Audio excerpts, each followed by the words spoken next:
আমরা জাতিতে বাঙালি।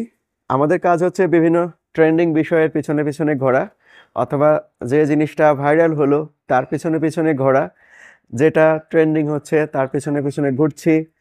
এর একটা বাস্তব এক্সাম্পল হিসেবে আমরা যদি দেখি, তাহলে এই যে 26 তারিখের কথাটা কিন্তু বলতে পারি।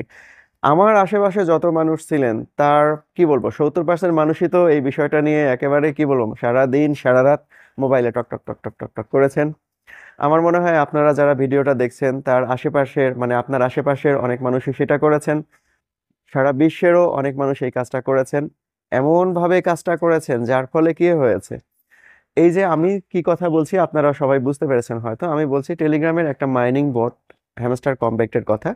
সবাই এটা মোটামুটি ব্যবহার করেছিলেন এবং খুব অল্প সময়ের মধ্যে ইউটিউবারদের কল্যাণে সারা বিশ্বব্যাপী এটা এত বেশি স্প্রেড আউট হয়েছিল, তার বলার কথা না। কিন্তু শেষ পর্যন্ত কি হলো, গতকালকে লিস্টিং হলো এবং লিস্টিং এর প্রাইস দেখে কেউ কিন্তু আশানুরূপ টাকা পাননি। তার ফলে বা যা হওয়ার কথা ছিল যে বাংলাদেশে অন্তত 26 তারিখ থেকে 60 থেকে 70% নতুন আউটসোর্সিং এর ওয়ার্কার তৈরি হবে, কিন্তু এরপরে দেখা যাচ্ছে যে 60-70% তো দূরের কথা, মনে হচ্ছে যারা 90% মানুষ হতাশাগ্রস্ত হয়ে গেছেন আর জীবনে আউটসোর্সিং করবেন না বা টেলিগ্রামে মাইনিং করবেন না, এরকম একটা ডিসিশন নিয়ে ফেলেছেন। যারা এরকম ডিসিশন নিয়েছেন তাদেরকে অবশ্যই সাধুবাদ জানাবো।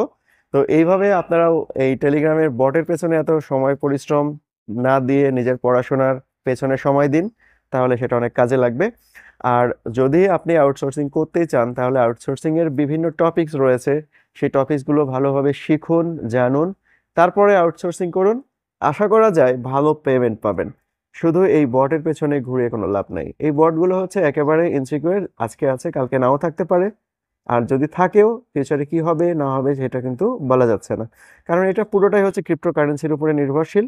আর ক্রিপ্টোকারেন্সি ওয়েল এস্টাবলিশ করার জন্য, অর্থাৎ একটা টোকেন ওয়েল এস্টাবলিশ করার জন্য কিন্তু কোম্পানিগুলো এই বটগুলো থেকে এ ধরনের ক্যাম্পেইনগুলো প্রচারণ চালাচ্ছে।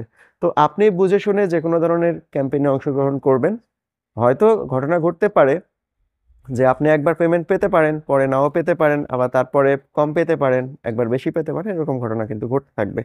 তো করবেন কি করবেন না আপনার ব্যাপার, তবে আমার পরামর্শ হবে যে না করাই ভালো।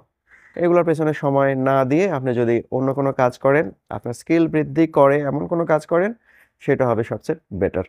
তো আজকের এতটুকুই, জাস্ট কিছু উপদেশ দেওয়ার জন্য এসেছিলাম। উপদেশটা কেমন লাগলো অবশ্যই জানাবেন। যদি আমার কথায় কোনো অসঙ্গতি মনে হয় তাহলে অবশ্যই কমেন্টে গালিগালাজ করবেন, সমস্যা নেই।